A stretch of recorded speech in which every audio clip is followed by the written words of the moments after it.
Welcome to Untying Knots, Minds and Souls Untethered with Perry Clark. This program looks at mental health from unique perspectives and shows you how to manage your life by finding the knots that help you and stay away from the ones that could be a disadvantage. Now, here is your host, Perry Clark.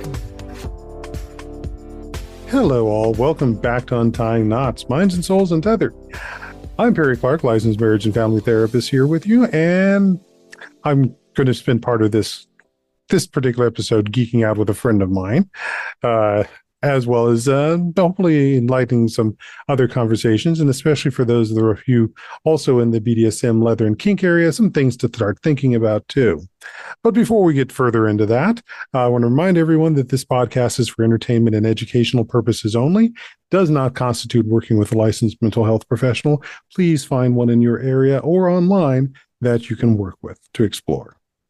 So as I said in that sort of primer there about this is also something for all of those that are into the leather and kink area, this is about that Venn diagram of where we overlap and our interests, not just in the leather and kink, but also the geek and nerd space. And even those of you also go to the Ren Fair, so I also go shopping there for leather too, when I can.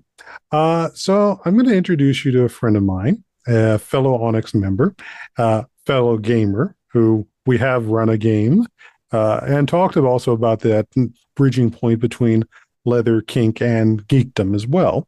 I'm going to introduce you to my good brother and friend, Jack Thompson, who's also known as Exile Onyx and is an international Mr. Leather 2019 and 2020, thanks to the pandemic. He is a previous vice president for the Clifton Pleasure Club in Baltimore, Maryland. He is a founding father of Onyx Northwest, which is the chapter I belong to. He represented Mr. May in 2018 and Mr. July in 2022 for the Bare Chest calendar of San Francisco and was Leatherman of the Year of Color in 2019. He was a recent contributor to the book project titled Surviving Transphobia having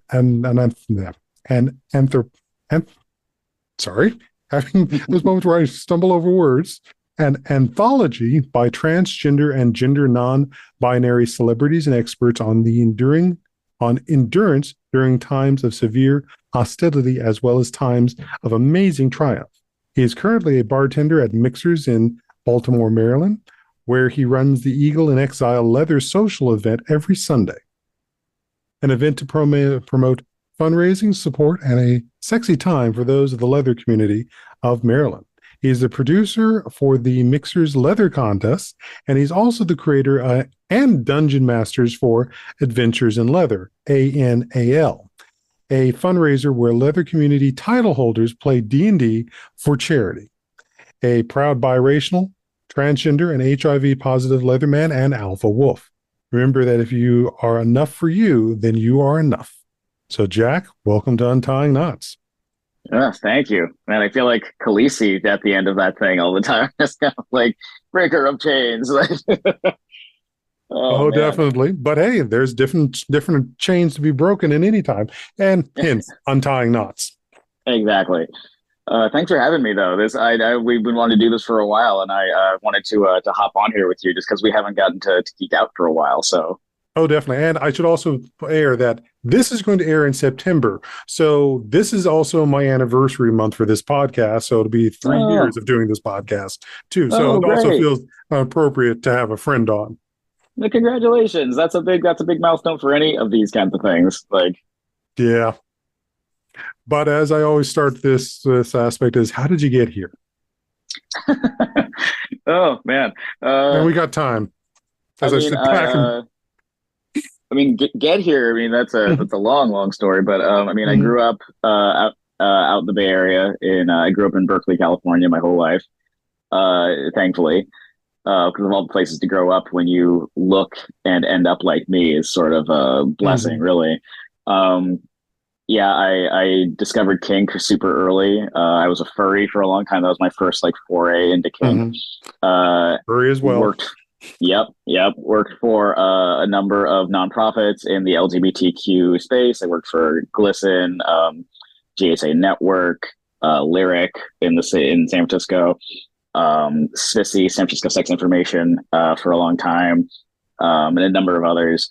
And started getting into leather. I snuck into my first leather bar at 17, and realized that it was like 99% men. And I identified, I was out as trans by then, but I was also very small and only dated women at the time, and was sort of like trying to figure out why, like where I fit in. And I was a little too young, I think, to understand the nuances of like how I could fit in at the time. So I didn't get really like super back in, except for like helping out with nonprofit work and like fundraising for a lot of communities that overlapped into leather and kink, until I was a bit older. And I also did a drag, which also forayed into leather and kink for a good long time. I was part of the East Bay Kings Club, which then turned into the Rebel Kings of Oakland, which has been around now. It's one of the oldest drag shows in the country. And they're still going hardcore at the White Horse in Oakland. Very nice. Started going to women's and trans events mostly. So like Miss San Francisco, IMSL was one of my first events. I've been going to that for now. This coming year will be my 12th time going to that. So long time. And started in the men's community by going and doing the Bear Chest calendar in San Francisco. As you can see on my wall, I have a number of them. And that really, the people I met and the experiences that I had made me feel incredibly loved and supported in that community. And that even though I was trans and, you know, not particularly like everyone else, that I could still find my place there. And we thrived. A bunch of us, after doing that, I met a bunch of the people that we ended up starting Onyx together. And it sort of like falling, you know, avalanching into different parts of my life that way. We moved about 6 years ago to Baltimore, Maryland, which is a big difference from San Francisco. But good. Like I was moving about 1,000,000 miles an hour all the time, because you have to be a shark in San Francisco in the Bay Area, because if you stop moving, you die. Like if you stop doing events and hustling and trying to make any kind of coin to live your life at all, you literally die. The economy of the Bay. Exactly. And growing up there, that was just the speed I knew to move at. I didn't know how exhausted I was until I literally pulled myself out of it and had to be somewhere else that was much slower. And then I decided, well, obviously this won't do. So I ran for a contest because I didn't have to worry about my housing or anything like that. I was living with my husband and a number of other people, and we bought our house, and it wasn't the same struggle. So I ran and won Leatherman of Color in 2019. For 2019. And then I, of course, then ran for IML and went into that being like, you know, I'm going to have a good time. This is like, if I was ever going to do this, now's the time. Like I'm new, I'm meeting people in the area. Like this is a good like step. I wanted to start a drag show out there or out here so that, you know, I could keep going with that. So that was my main thing. I was like, I'm going to do this contest. I'm going to run for IML and make like a name. And so then people will come to the drag show, and that'll be great.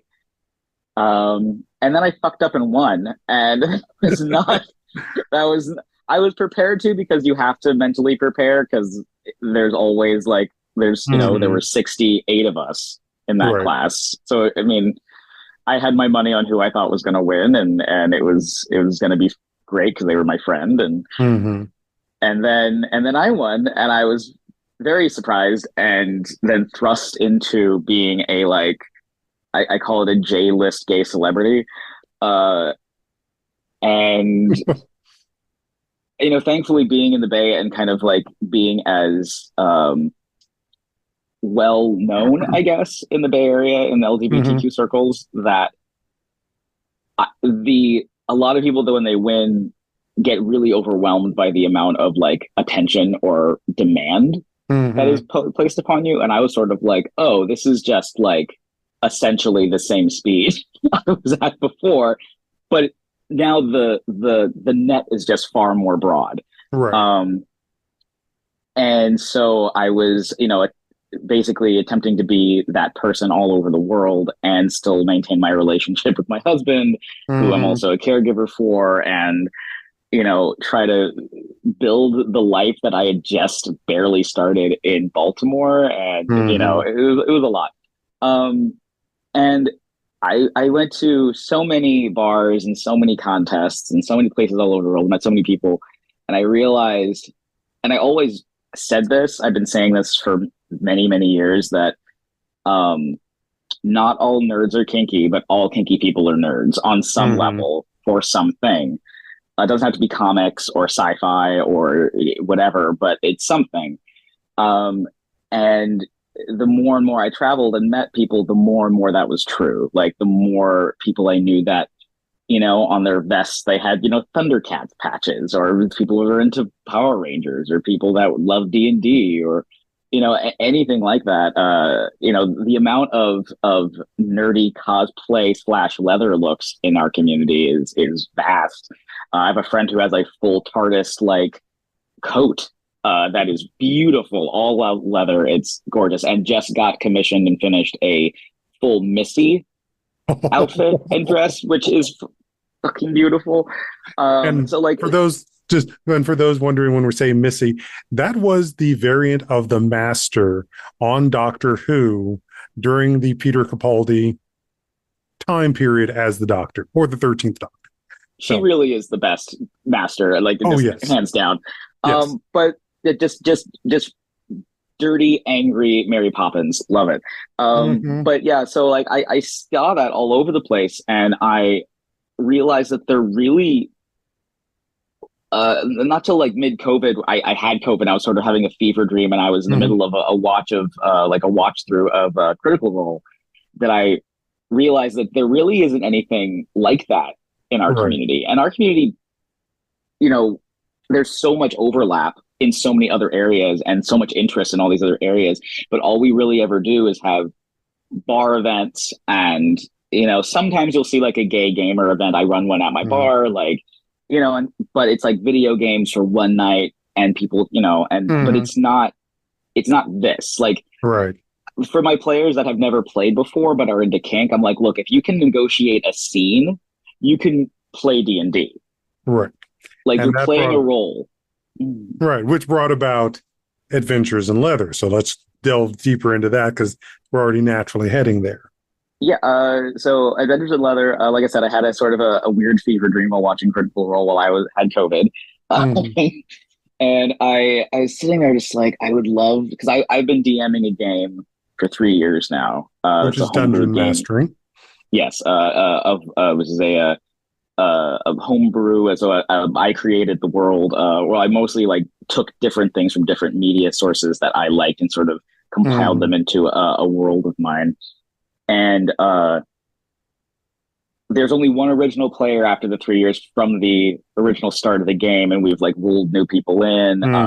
And it's been going this long, and I still prefer to play, but I'm sort of now stuck in that dungeon master role, and I'll never get out of it. The forever GM. The forever GM. You fall into it because there's no other games and no one else is DMing. I guess I'll give it a try, and then you never get out. It's like nonprofit. It's like nonprofit work. Once they realize you'll work for that little money and that hard, they'll never let you go. So I went to a friend of mine who has been a professional DM online. He's run games for like multi-million-dollar nonprofits. He creates and writes modules. And so I was like, okay, this guy knows this end of it. I know how to DM mostly. Like, I'm not a rules person completely. Like, I want people to have a good time. But he knows how to do all the other stuff that I don't know how to do. Like, I don't know really how to like do a bunch of technology stuff. So like I'm only really on one app, even though I technically have a Twitter and an Instagram. I'm really just on Facebook. So like, I don't know how to do anything. And he at first was like, okay, we're going to do all this, and you need to do this and do this and do this. And we started talking about it in the beginning of August, and I wanted to do it in November. So we started together, and then he had a sort of a mental break with a bunch of stuff happening in his life. So I ended up doing a bunch of stuff by myself. Mm-hmm. And I'm the kind of person that tells everyone else, like, you need to ask for help when you need to, but I'm terrible at it. So I'm sitting there up until like 3 weeks before the event. I have all my players. I've been running them all through stuff. None of them know, most of them had never played before. So I'm just teaching them the game pretty much, and how to be on camera, and like how to like cut when you need to, and explain how you are doing your moves, and explain what your character is doing, but also like edit yourself, because we only have so many hours to do this one shot. And I realized I don't know how to hook any of the cameras up. I don't know how to do all that. Like I'm panicking.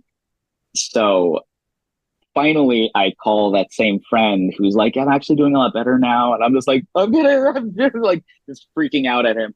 And he's like, okay. So in 2 weeks, we went from having no online presence and no anything set up for the fundraising aspect of it, to having it fully set up on a website, having people starting to donate money, and a small crew, because we have a streaming show. We stream the whole thing, but we also have a live audience. Right. And all of this can actually be found on Twitch, which is where I was watching it. And we'll have the link for that in there, so you can go back and watch some of that too. Yeah, it's a one camera setup. We thought we'd have 3, that like first time of like, oh, this is going to break, and it's the morning of, so I guess we're doing it this way. Right. And we ended up pulling it off somehow. We ended up having to have a part 2 because we went over time and we didn't get to the end. As is the case with a good game. Right. But we ended up, between both events, we ended up raising a little over $3,000. Very nice. And the way that it ended up working was you donated in the name of one of the players. So like which encourages the people who are playing, who are title holders, who are already raising money, to put everything out there and be like, hey, like, I'm playing in this game. Like, if you want to see my character succeed, or, we did little video vignettes of them explaining how they got into D&D, or like who their character was, or, how they wanted to play it, to get people excited. So then, if you raised $5, you could insult the DM without consequence. If you raised $50, you got you got something else in game. If you they also got physical prizes, for people who raised the most money. And we had some of my friends who are creative crafts people, to donate dice bags and other cute little things. And we just had a really good time. It was like almost everyone who is in the game now is like, I'm trying to find a game at my own city. Like, I'm trying to, everyone got really into it. It's also a kinky game because it's full of leather people. So, they were trying to fuck statues in the right order to make like water stop filling this room that they were going to drown in, so there's like a bunch of other stuff happening. One of them had a magical cock ring as a magic item, like lots of weird shit. But they all had a good time because I wanted them to create a person or a character or an experience that they weren't getting anywhere else. Being a title holder is exhausting and time consuming. And you're doing the same thing in every city. It's a good time, but your general thing is you get there, you go to the hotel, you go to the bar night, you wake up in the morning, you interview, you go to the bar night that night for the contest, and then you have a brunch the next day, and then you go home. Like, it's more or less the same experience everywhere you go. And this was a fun, weird break and departure from that sort of same thing. And I wish I had been able to do something like this during my title year. It would have been amazing. So this year we now have a committee, so I'm not doing it all on my own anymore. Very good. We're trying to put out the original one shot that we did last year as a module, and that will help us raise money for us to be able to buy new cameras and new equipment and work laptop for everything. We're trying to get a domain name for a website so we can do all of our fundraising through a website and not like a secondary site. That's also taking a cut of it. It's also taking a cut of it. I put all of my own money into the first one, including miniatures and printing maps and equipment and whatnot. So I, try to recoup some expense, but like wanted most of it to go to Clifton Pleasure Club, which is who the money was for last year. We're doing it again at Clifton Pleasure Club this year, but we're having a new beneficiary. We're going to be doing it for MADIF, which is Maryland Association of like Deaf and Interpreters Fund. And I know they're rebranding right now, but that's where the money will be going. And because we're doing it at Clifton, 10% will still go to them as a club for letting us do it there. And yeah, we have this year, I'm not giving it away because we haven't announced who our players are yet, but we have a couple of international title holders in there this year. So we're hoping to spread the word a little further out in different communities. So I think it'll be a really fun time though. I think this year we know a little more and we're a little more prepared than we were last time. So I think it'll be great. I got a new vest made. Has a dice on the inside. Yes. So like trying to represent a little more. Nice. Well, I'd also wonder if in future you're going to just stick with D&D or do some of the other systems, because I do know that our current Mr. IML, Pup Alpha, who is also from the Northwest chapter, happens to have a penchant for Vampire the Masquerade. I heard that. We talked about that. I have played Vampire back in the day. And like we LARPed Vampire for a while, and it was a really good time. And I do like the system, but I'm not nearly as familiar with it. Right. And if I'm going to DM, I want to do something that I'm familiar with, so I'm not like consistently checking stuff. However, along with trying to put the modules out of the adventures that we do, we are trying to put together a couple of games in between that'll be online.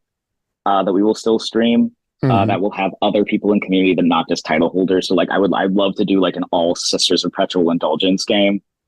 Oh God. Right. Queens of Adventure, God. I see a version of that.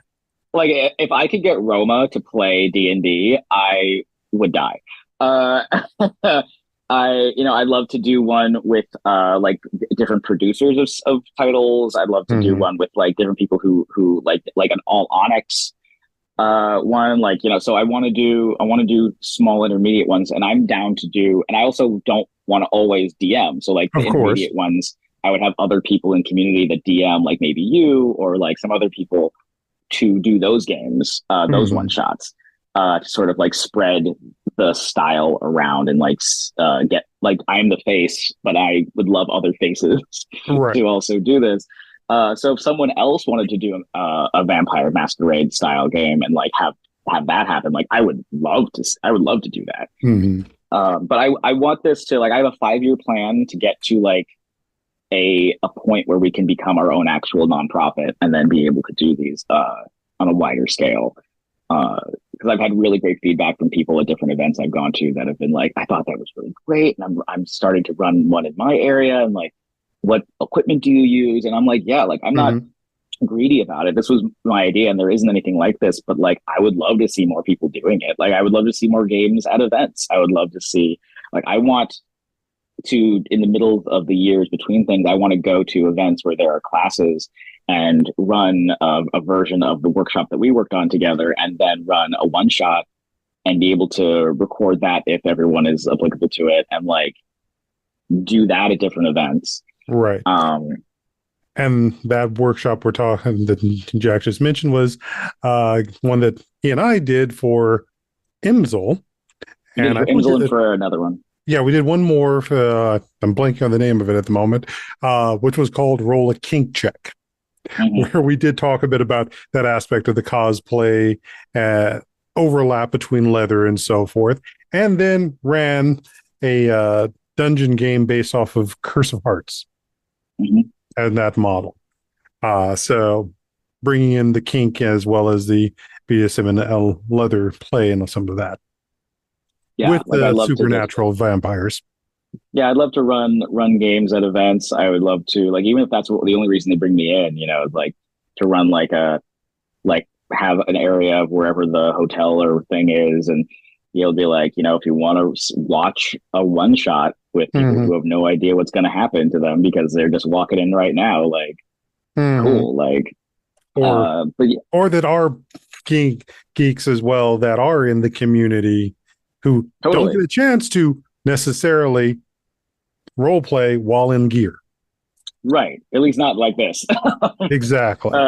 Yeah. So like that's the goal. Like that's the plan. But this is our second year. So, I'm taking it one step at a time and learning from every experience, whether that's good or bad, around it. I'm also trying to promote it really hard right now because we are 2 weeks away from our rent fair season out here. And like I tell people, it's my life is the same no matter what day it is. It's no matter where I am. It's just day drinking and funny outfits.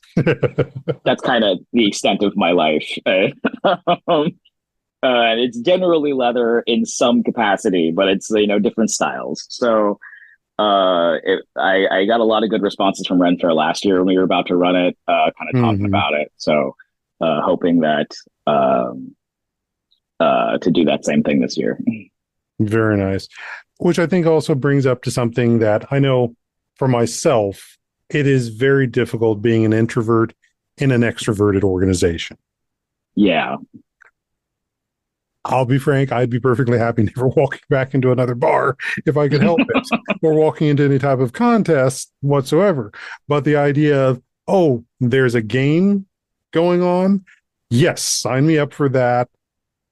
There's also, I think, one of those standpoints of it's not necessarily going to have that same environment, but it means there's a lot more time for building relationship, which I at least don't particularly always find happening in the bar events or contest events where everything is focused on those things.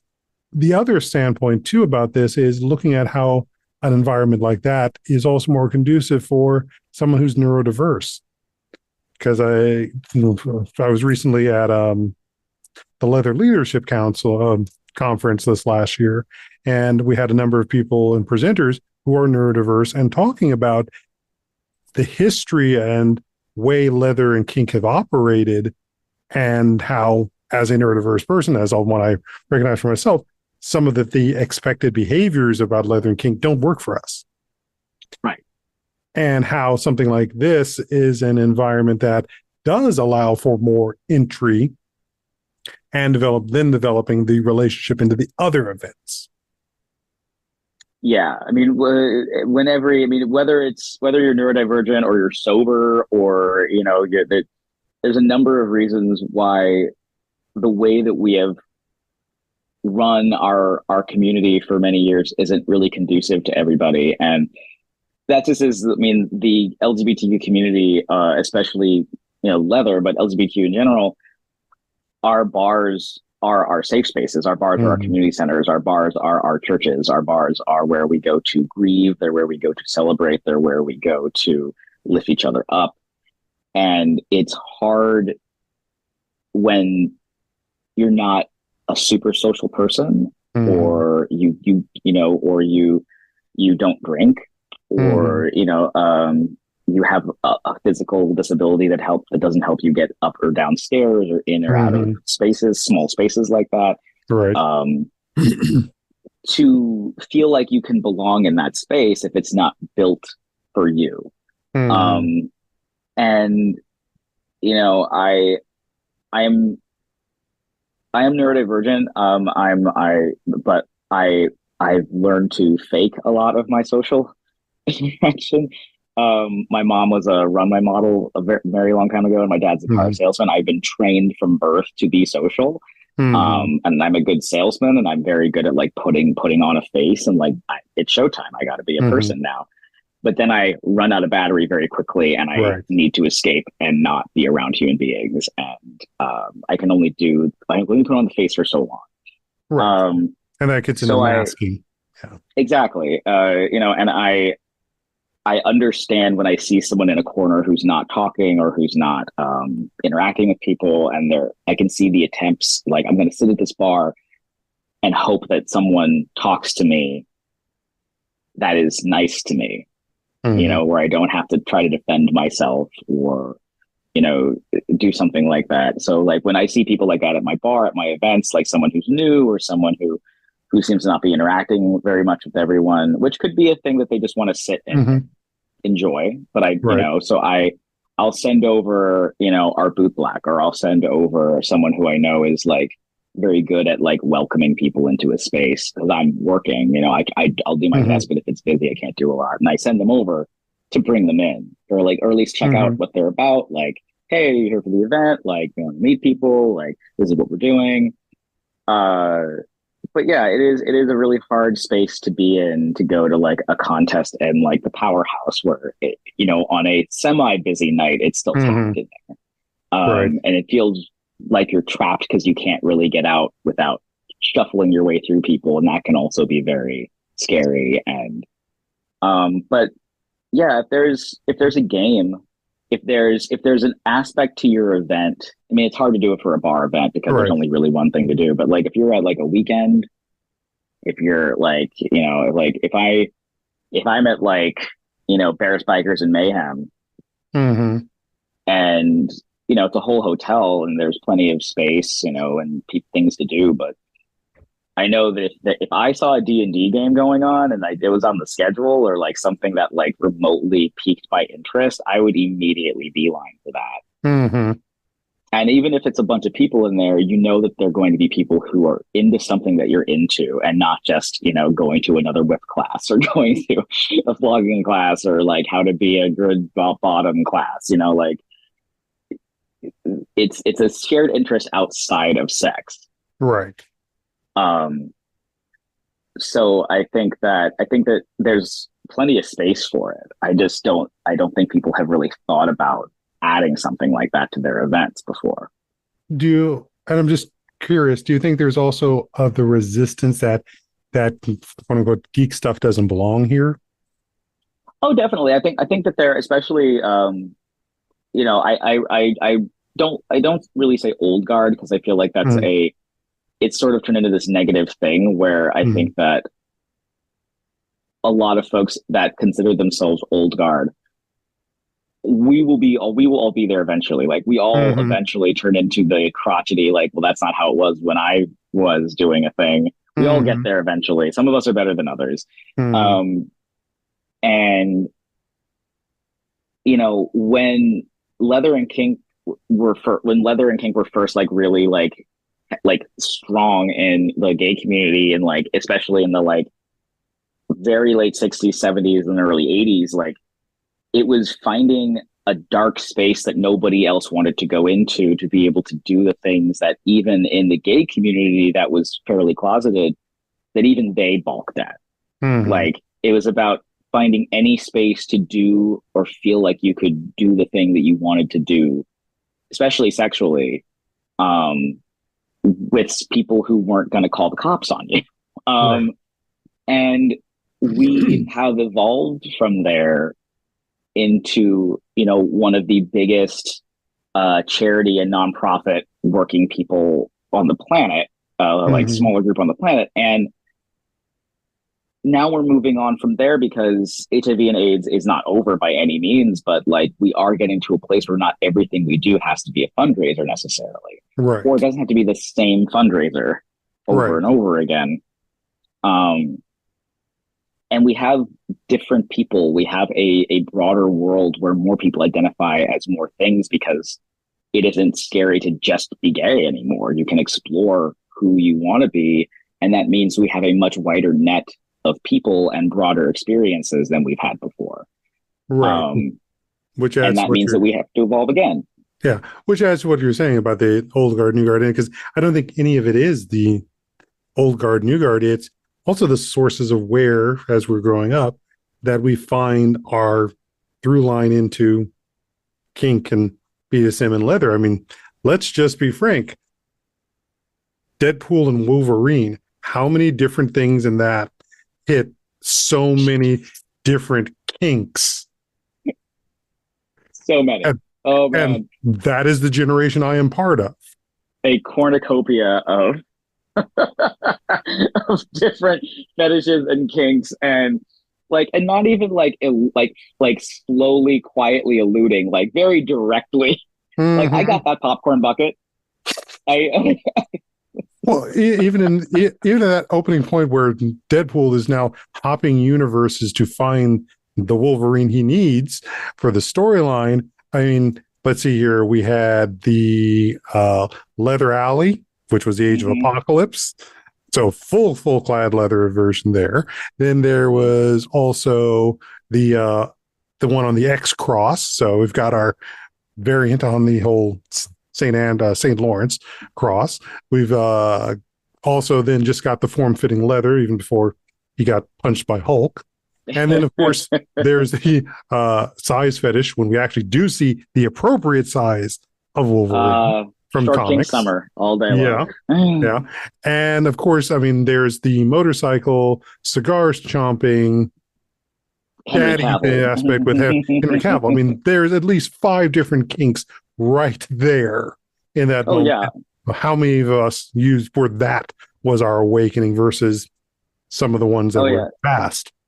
Yeah, I mean, so many and I don't think even when people like, I mean, I you know, when I was young, you know, But I'm a Cheerleader came out, which gave us the language of around like, what's my root, you know, and like, you know, so many people's roots, and I don't even think people have really thought back that far half the time, is a comic book they read, you know, like the themes, the sexual and fetish themes in comic books come out because the people who were writing them were nerds who had fetishes, and they quietly wrote about things that they knew and wanted to see in fantasy, not just a man who could fly or punch a building, but like, you know, Wonder Woman who would get tied up and have to tell the truth, and like, you know, like Wolverine on a cross, you know, like there's so many things, and especially also a lot of those early comic book writers were gay, and even up through the 80s, like very closeted gay men who were trying to be in the arts and like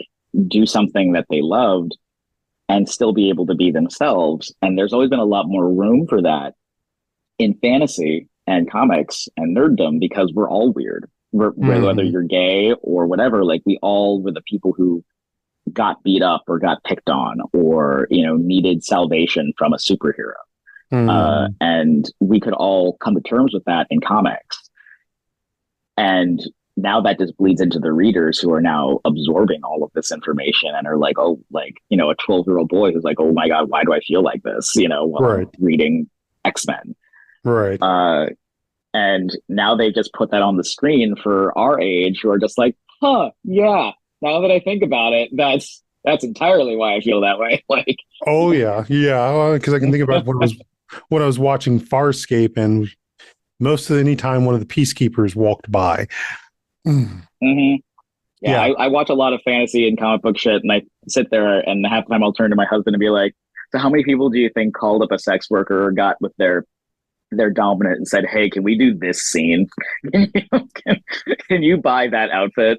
Or know someone who can get us at least close to that.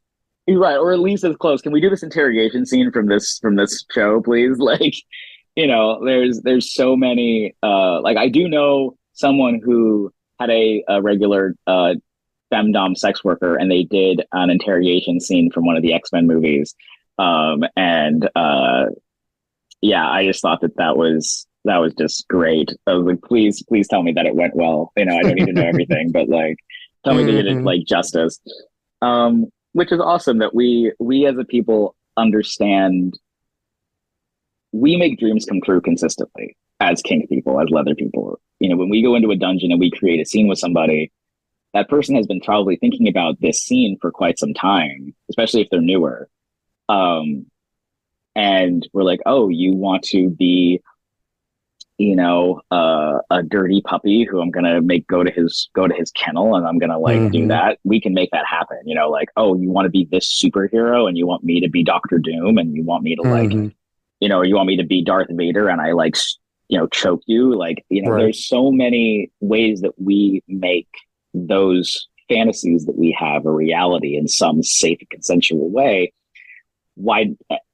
And then we do it with D&D all the time in the theater of our minds. So like, why not why not have that be part of this whole experience that we have, and have it be open to people who don't necessarily feel, or at least a first step, even people who don't feel comfortable just going to a play party and being like, I don't know anyone, like, I don't know how to.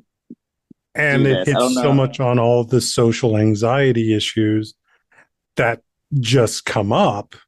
Not just, I mean, before we even get into the body components of it, but just that social anxiety about being around people. Yeah. Yeah. Like whether it's a small bar or a play space, or, just being out in our community, especially somewhere like San Francisco, where like it's, if you know where to go, you're saturated by it. Like, it's not like I walked into this bar and now I'm here. It's walking outside. It's walking in a neighborhood. It's, you're surrounded by it. And if you don't know anyone, or you don't know how to approach people, or, you don't know the events to go to, because you don't really know how to broach the topic or talk to anyone, because it feels very, like, we look very intimidating as people. Like when we're all together, we look very intimidating. I remember, the motorcycle club scene from Pee-wee's Big Adventure. Like, that's what we look like to a lot of people. And then you get in the room and you hear one of us talk and it's all over, like the facade is gone. But or we still are very intimidating. Or as someone else, and I was a black guy, I forget exactly what it was, but it's basically said Police Academy, the Blue Oyster Club. Yeah. That's a perfect example. Yes. Like we come off as very gruff and very like, if you even talk to me, like, how dare you talk to me? Like, sort of feeling, when we're really all just a bunch of nerds who also probably want you to talk to us. Right. And if we want to take that a step further, which I will also say this is a good place for us to take a break, if not the gruff biker daddy, but the barbarian who's as you're playing, who's about to go off on their quest adventure, or has just finished slaying a dragon. Yeah, we're just covered in our own blood and like looking around like if that person turned to you and before they say anything to you, you're going to be like, I should run away. Like that's my first response is this is a dangerous scenario for me. And then you turn around and they're like, "Hi, can you give me a napkin so I can just wipe this off my face?" And then you're going to feel better about it. But before they even said that, you're probably out the door. So. Yes, Grog, what can I exchange for those pleasures? Right. So we're going to take a break on that aspect, and we'll be back for our second half here on Untying Knots, Minds and Souls Untethered. I'm Perry Clark, licensed marriage and family therapist, here with Jack Thompson, Mr. IML 2019 to 2020. So be back shortly, folks.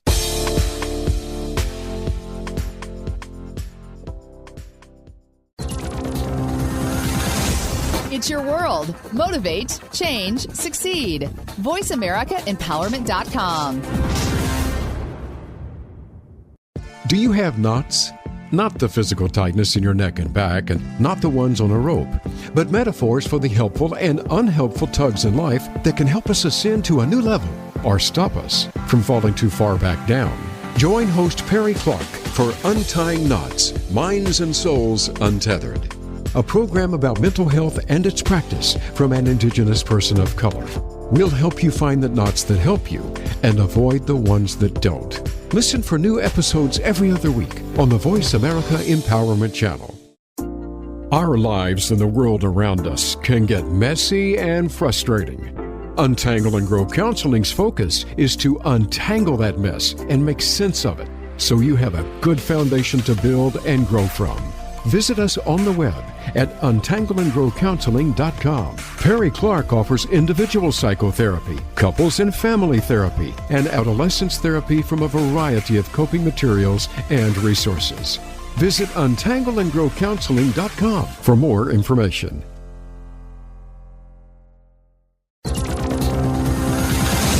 It's your world. Motivate, change, succeed. VoiceAmericaEmpowerment.com. Become a member of VoiceAmerica.com. It's easy, and best of all, it's free. Start out by going to our homepage or any of our channels and click register at the top. Once you've created an account and signed in, you can create your own custom library, opt into our newsletter, search by show, host, guest, or topic of interest, or browse millions of hours of content across all of our Voice America radio channels. Membership gets you more. Visit voiceamerica.com today to get started and tailor the listening experience to your taste.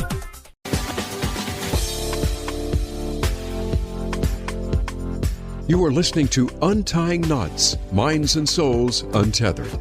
If you have a question or comment about our podcast, send an email to pclark@untyingknotspodcast.com. That's pclark@untyingknotspodcast.com. And now, back to the program. Welcome back to Untying Knots, Minds and Souls Untethered. I'm Perry Clark, licensed marriage and family therapist, here with Jack Thompson, Mr. IML 2019-2020, and Leather Man of Color 2019, as well as also the Dungeon Master for Adventures in Leather. Yay! Yeah. So as we were sort of briefly checking in during the break there, one of the things that we were also talking about is the struggle with bringing the sort of kink and the sexual and the leather into games like this, and the difficulty for people can have with that. What are your thoughts?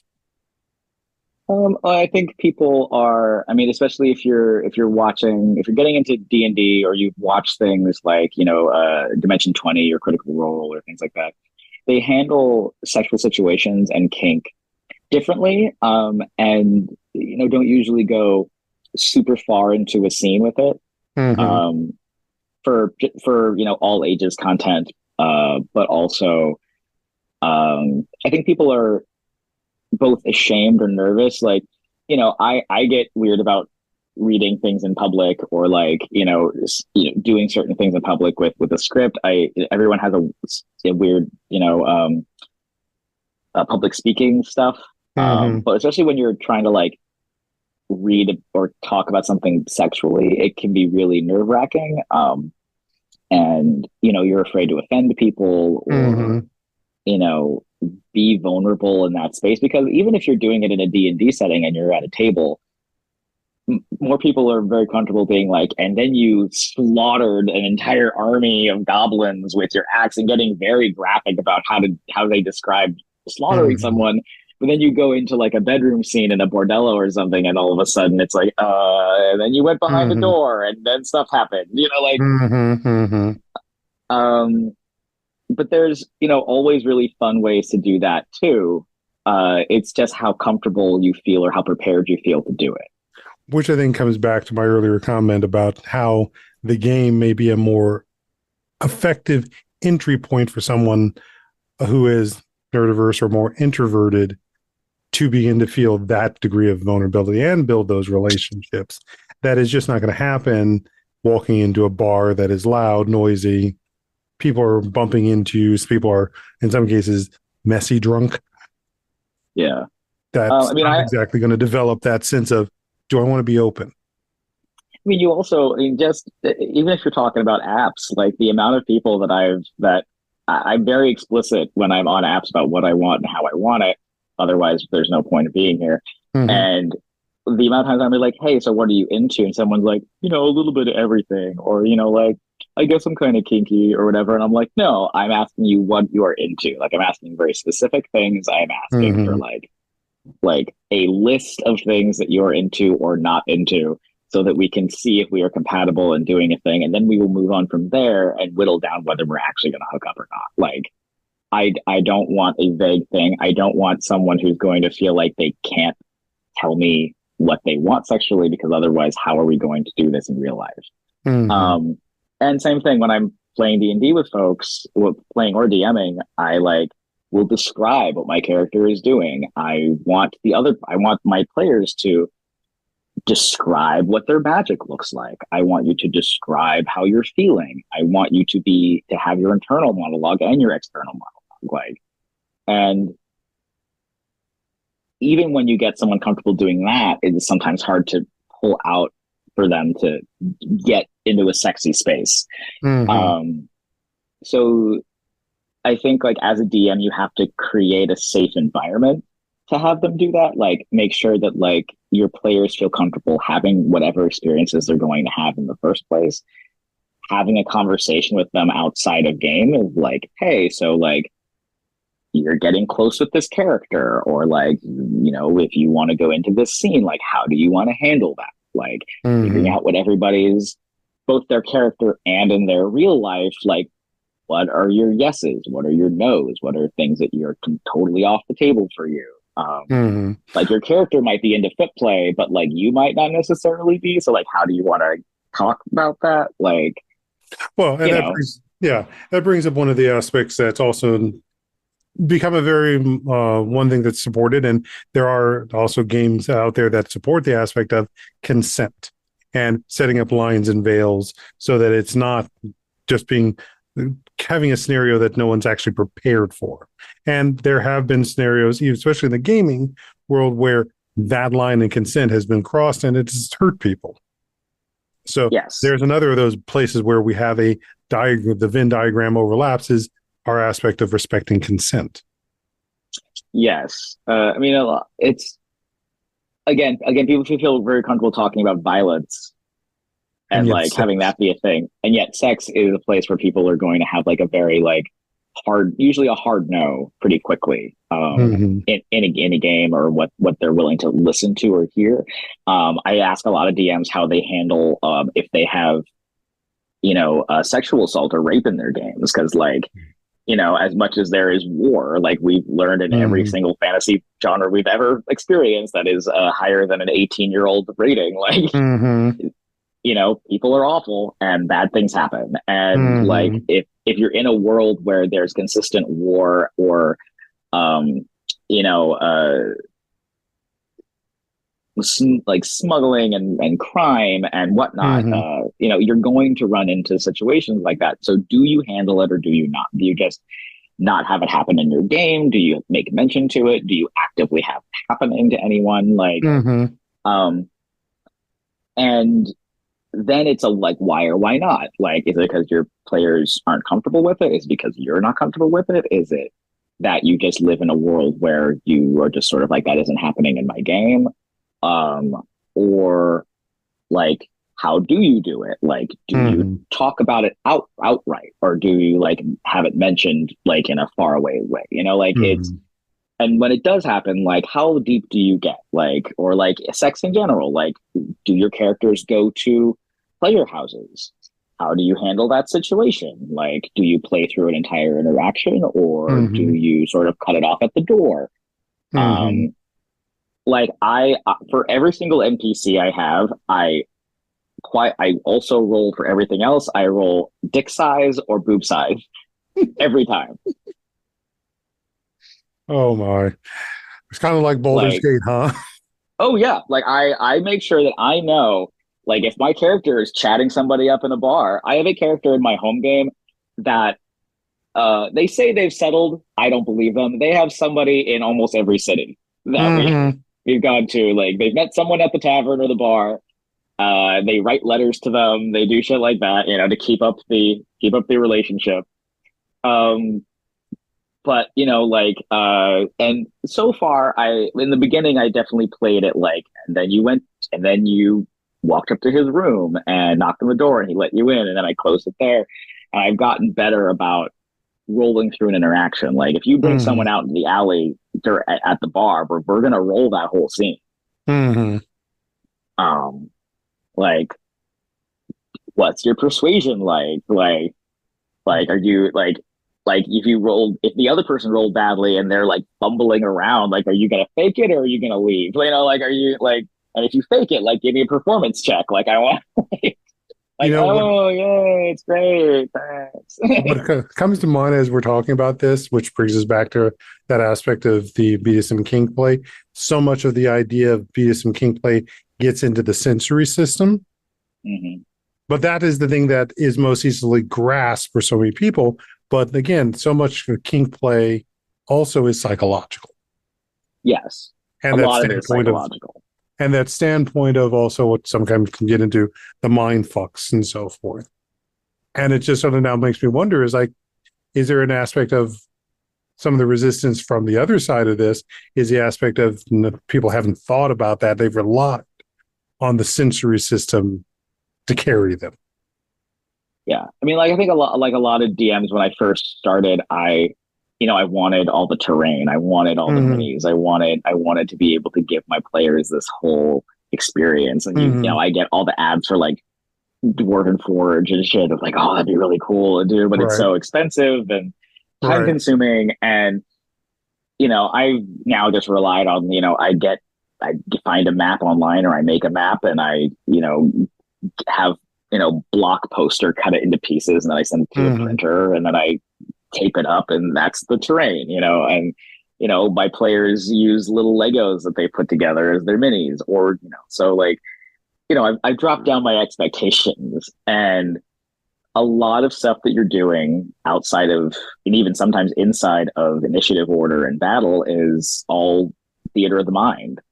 So it's a lot of like, how do you as a DM describe a scenario to make sure people who are playing feel like they're inside of a situation, and not just hearing you talk them through a meditation.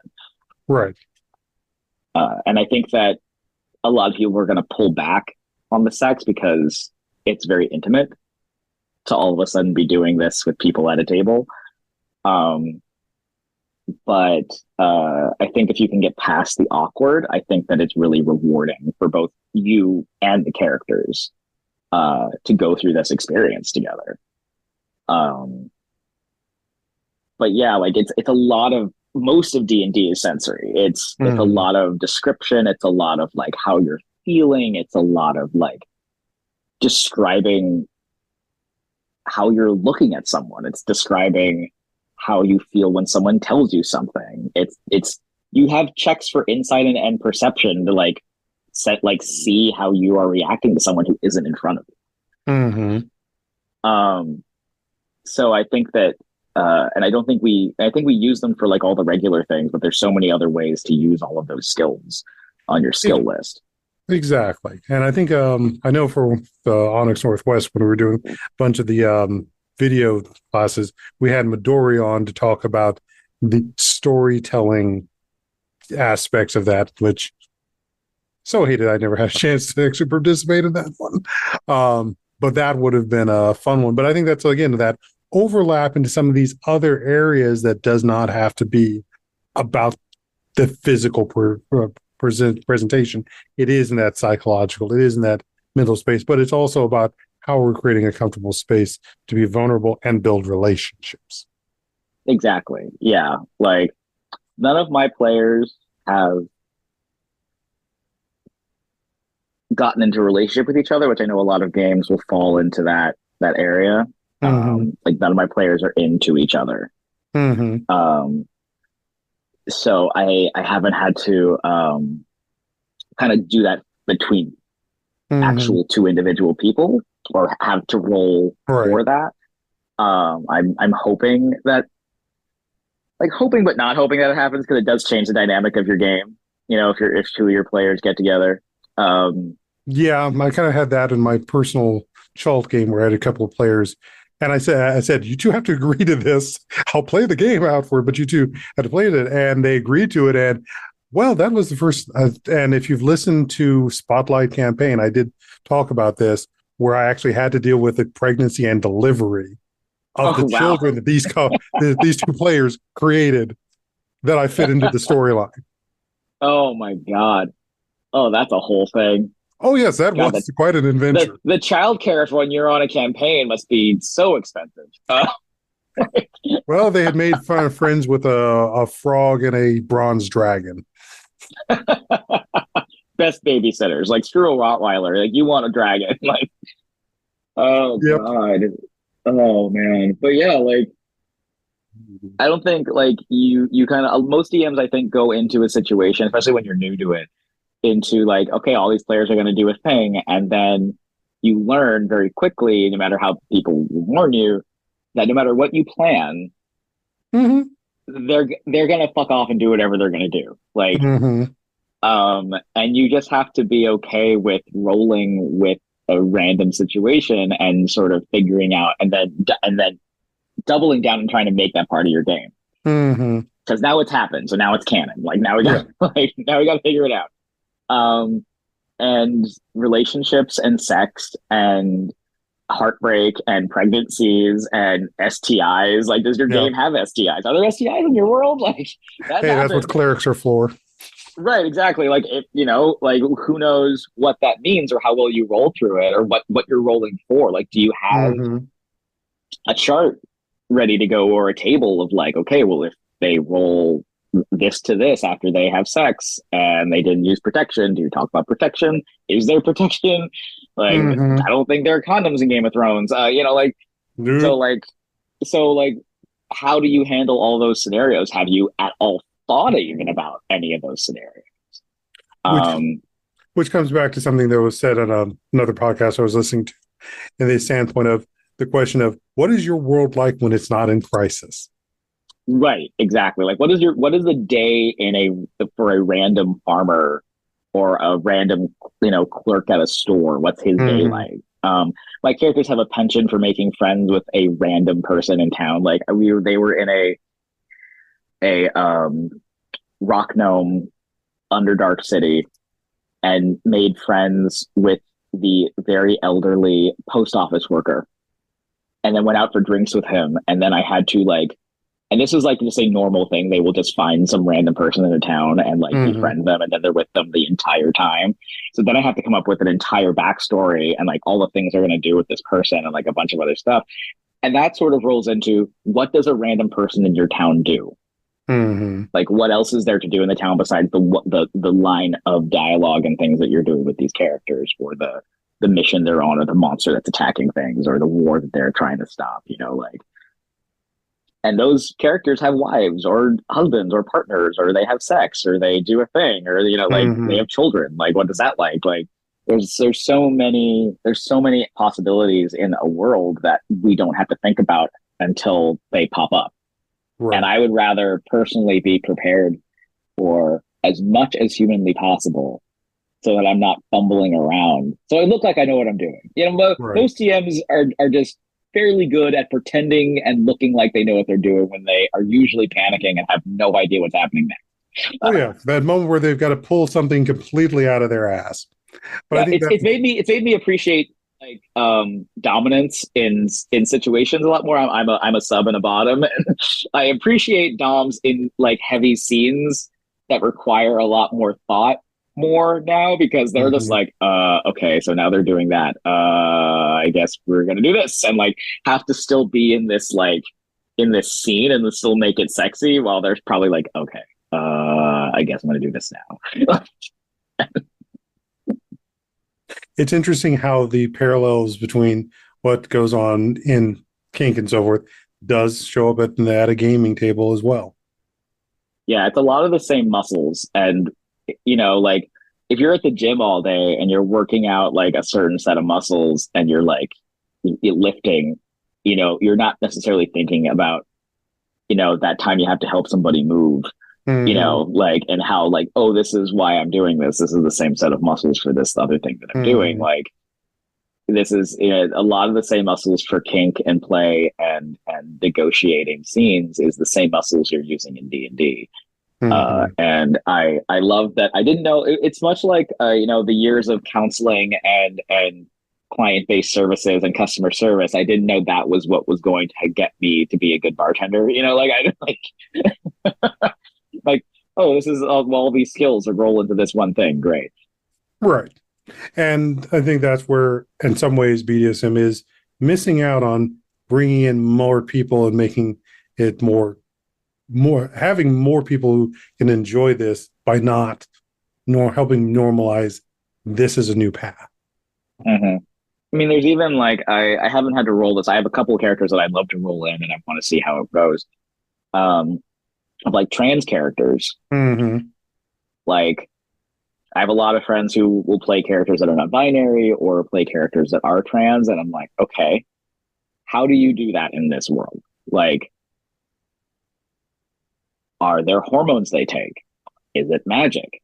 Is it is it not something that they're taking for that? Is it like they are, they were born female, but they dress and are, being male and presenting as male without anything magical or medical to help them do that? Like, is it something that they're hoping nobody finds out about, or are they really open about it?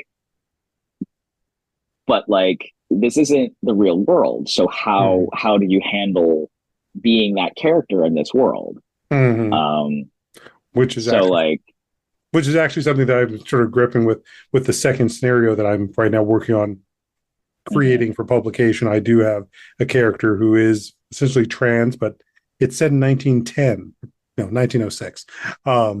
So it's like there's no magical methodology beyond the uses of fabric and makeup for them to live as a woman as opposed to a man. Right. Unless and that's the beauty of there are no rules. There are rules, but there are no rules. Like, if you create an item for this game that is either magical or medical in nature, and for 1906, and you create okay, well, if you take this, you have to this becomes a thing you have to take every day, and then you have to roll to see if you remember to take it, and what are the outcomes of that? It's very much I know there's always the parallel of trans women and mermaids and trans men and werewolves. It's a very but do you roll it like a werewolf? Do you have to roll okay, what's the phase of the moon? Right. You have now taken this much damage, or you are raging and you are this angry. Now you have to roll to see if you transform, and how will you control it? Are you rolling like that, or is it just makeup and disguise? And do you, on top of all the other roles you do, and you're actually a person, do you have to roll a performance check? What does that mean? Are you trying to hide it? Are you not trying to hide it? So yeah, there's so many, and I think that also makes people think about the real day to day of especially I had someone who played a trans character who doesn't identify as trans because they thought it would be interesting. I had a friend who wasn't in my game. And I was asking them questions about it because it was okay, well, as a person who doesn't identify as trans, playing a trans character in fantasy, how has it given you any insight into what being a trans person might be like? And I think, and they definitely had some feelings about it. But it's one of the people in their game didn't like it because they were well, you can't pretend to be this thing. And I'm you're pretending to be an elf. Right. we're all pretending to be shit that we're not right now. So what's the difference here in living as somebody else? So yeah, I think that it's always really interesting to just see how people respond to that sort of thing. Which is also about building empathy, which goes into vulnerability in relationships. Exactly. Yeah, it's all tied together. But yeah, it's D&D is a fun way to deal with all of your. When we joke about oh, you're rolling today, how's your character going to be? What are we working out in therapy today? Because it's probably other shit you're dealing with. People roll a new character. I'm all right, well, what aspect of therapy are you working through with this character? Because you're obviously needing to get something out, so you're playing through being somebody else who has issues. So what kind of issues do they have? So that's all in there. Well, I think this has been a fun chat for us. So where can people find you if they want to talk more about this, support the Adventures in Leather, watch the Adventures in Leather? And I guess we really need to figure out a way to get that, our roll a kink check out as another piece too. Totally. Yeah. Right now, you can find Adventures in Leather on Facebook and Instagram. Just look up Adventures in Leather, or anal for short. And we're gonna start putting out. I need to have another meeting with my characters. But we're gonna start putting out all the promotional stuff soon, and announcing who our characters are, so they can start getting the word out to their people. So all those are going to start popping up, but follow it now so you can get all the updates. We have sponsors this year. which are going to be really awesome. I'll give away one of them. Cockeyed Kink is one of our sponsors this year, which is going to be wonderful. Triton Soaps is also going to be one. But you can find us on those platforms. You can find the book that I was a contributor to, Surviving Transphobia, on its own website. It has a website, that's survivingtransphobia.com, or you can order it on Amazon, or you can order from almost anywhere books are sold.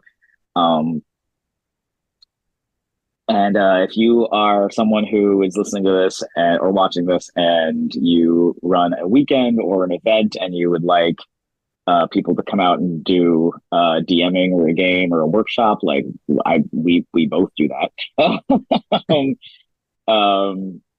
But yeah, I'm always down to be found. And I'm also on Facebook. I don't really check my Instagram, but you can find me there. Just Jack Thompson. My picture right now is me biting somebody, so pretty easy to find. All right. Well, we'll try to have all of those in the show notes as well. So, Jack, pleasure as always, and I want to thank you for coming on and being part of this anniversary episode. And we're going to have more outcoming for you folks as we go on. So stay tuned for more Untying Knots, Minds and Souls Untethered. I'm Perry Clark, licensed marriage and family therapist. And roll me a kink check, please. Thanks for having me. It was great.